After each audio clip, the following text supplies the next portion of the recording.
Breaking news, সরকারি চাকরিজীবীদের জন্য এক ঐতিহাসিক মহেন্দ্রক্ষণ।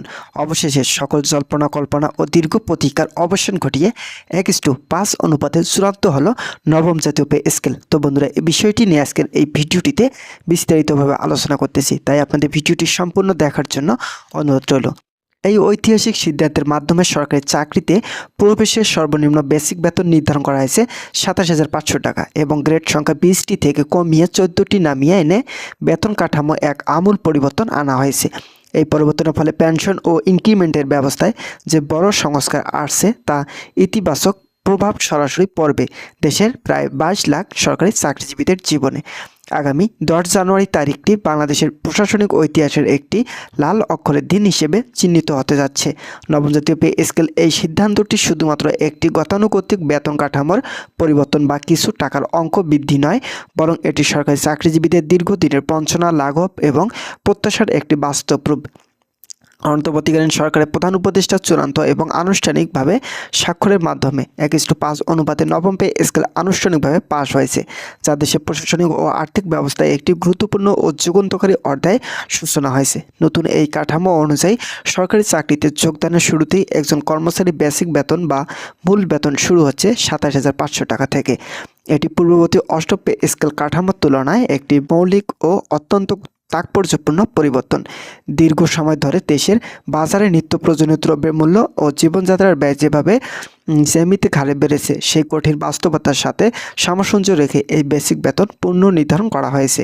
এর ফলে একজন নবীন কর্মচারী তার কর্মজীবনের শুরুতেই একটি সম্মানজনক ও স্বচ্ছতা জীবনযাপনের নিশ্চয়তা পাবে, যা আগে ছিল অকল্পনীয়। তো বন্ধুরা, ভিডিওটি চলাকালীন সময় এখন পর্যন্ত যারা আমাদের এই চ্যানেলের নতুন সদস্য রয়েছেন, তাদেরকে চ্যানেলটি সাবস্ক্রাইব করে পাশে থাকার বেল আইকনটি অল করে দেওয়ার জন্য অনুরোধ রইল। 1:5 অনুপাত হলো এই নতুন কাঠামোর সবচেয়ে আলোচিত ও বৈপ্লবিক দিক। এই অনুপাত অর্থ হলো সর্বনিম্ন গ্রেডের কর্মচারীদের বেসিক বেতন সর্বোচ্চ 5 গুণের বেশি হবে না সর্বোচ্চ গ্রেডের কর্মকর্তার বেতন। অর্থাৎ আয়ের বৈষম্য একটি নির্দিষ্ট সীমার মধ্যে নিয়ে আসা হয়েছে। এর ফলে বেতন কাঠামো আরও যৌক্তিক, মানবিক ও নিয়ন্ত্রিত হয়েছে। অতীতের সর্বোচ্চ ও সর্বনিম্ন বেতনের ব্যবধান অনেক বেশি ছিল, যা সামাজিক ও দাপ্তরিক দ্রুত তৈরি করত। এই নতুন অনুপাত দীর্ঘমেয়াদে প্রশাসনিক স্থিতিশীলতা নিশ্চিত করবে এবং আন্তঃক্যাডার বৈষম্য করবে। নতুন পে স্কেল ইনক্রিমেন্ট ব্যবস্থায় বড় ধরনের বিজ্ঞানসম্মত পরিবর্তন এসেছে।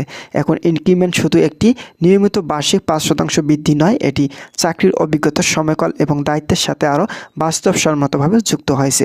কম্পাউন্ডিং হারে ইনক্রিমেন্ট বাড়ার ফলে একজন কর্মচারীর বেতন ধীরে ধীরে কিন্তু দৃশ্যমানভাবে বাড়বে। যা দীর্ঘদিন চাকরি করেছেন কিন্তু পদোন্নতি পাননি, তাদের জন্য এই ইনক্রিমেন্টের ব্যবস্থা একটি স্বস্তির নিঃশ্বাস নিয়ে আসবে। পেনশন ব্যবস্থায় আনার পরিবর্তন, এই পে স্কেল আরেকটি বড় শক্তিশালী ও মানবিক দিক। বেসিক বেতন 27,500 টাকা থেকে শুরু হওয়ার কারণে এবং আনুপাতিক হারে বেতন বাড়ার কারণে পেনশনের অঙ্ক স্বাভাবিকভাবেই এবং গাণিতিক হারে বৃদ্ধি পাবে। এর ফলে অবসর পরবর্তী জীবনে সরকারি কর্মচারীদের আর্থিক নিরাপত্তা দৃঢ় হবে, পেনশনভোগীদের দীর্ঘদিনের অনেক অনিশ্চয়তা দূর হবে এবং তারা শেষ বয়সে কারো বোঝা না হয়ে সম্মানের সাথে বাঁচতে পারেন। বিশেষ করে 100% পেনশন সম্পন্ন বা আনুতোষিক সুবিধার ক্ষেত্রে ইতিবাচক পরিবর্তন ইঙ্গিত করেছে। এই কাঠামো শুধু বর্তমান কর্মরত চাকরিজীবীদের জন্য নয়, ভবিষ্যৎ যারা সরকারি চাকরিতে যোগ দেবেন বা বর্তমানে ছাত্র অবস্থায় আছেন তাদের জন্য একটি সুস্পষ্ট ও পরিকল্পিত পথ তৈরি করে দিছে। চাকরি থেকে শুরু করে অবসর পর্যন্ত এই ধারাবাহিকতা ও সম্মানজনক আর্থিক কাঠামো এখন আরও স্পষ্টভাবে নির্ধারণ হলো। প্রায় 22 লাখ সরকারি চাকরিজীবী এই জীবনে পরিবর্তনের প্রভাব সরাসরি পড়বে। শুধু ব্যক্তি পর্যায়ে নয়, এর প্রভাব পড়বে তাদের পরিবার, সন্তান, সমাজ এবং দেশের সামগ্রিক অর্থনীতিতেও। যখন 22 লাখ পরিবারের ব্যয় বাড়বে, তখন তাদের ভোগ ব্যয় বাড়বে, তারা বাজারে খরচ করবেন, যার ফলে বাজারের গতি আসবে এবং দেশের অভ্যন্তরীণ অর্থনৈতিক কার্যক্রম আরও সচল ও প্রাণবন্তর হবে। এই পে স্কেল প্রণয়নের সময় পে কমিশন ও সরকারের রাষ্ট্রের আর্থিক সক্ষমতা বা বাজেট ব্যবস্থাপনা ক্ষমতাকে অত্যন্ত গুরুত্বের সাথে বিবেচনা করেছে। এদিকে কর্মচারীদের ন্যায্য প্রাপ্যতা ও বাঁচার অধিকার নিশ্চিত করা হয়েছে। অন্যদিকে রাষ্ট্রের কোষাগারের উপর যাতে অতিরিক্ত চাপ না পড়ে বা উন্নয়ন বাজেট বাধাগ্রস্ত না হয়, সেই ভারসাম্য রক্ষা করা হয়েছে অত্যন্ত কৌশলে। নবম পে স্কেলের মবি তরুণ প্রজন্মের কাছে সরকারি চাকরির আকর্ষণ বহুগুণ বাড়বে। এটি নিরাপদ ভবিষ্যৎ, নিয়মিত ও সম্মানজনক ইনক্রিমেন্ট এবং অবসর শেষ সম্মানজনক পেনশন, এটি তিনটি বিষয়ে বিশেষ একত্রে সরকারি চাকরিতে আরও একটি শক্তিশালী ও লোভনীয় অবস্থান নিয়ে আসছে। মেধা পাচার রোধেও এটি ভূমিকা রাখবে, তবে বাস্তবায়নের পথে কিছু প্রশাসনিক ও কারিগরি সমন্বয়ের প্রয়োজন হবে, যা আগামী 10 জানুয়ারির আগে সম্পূর্ণ করার নির্দেশনা দেওয়া হয়েছে।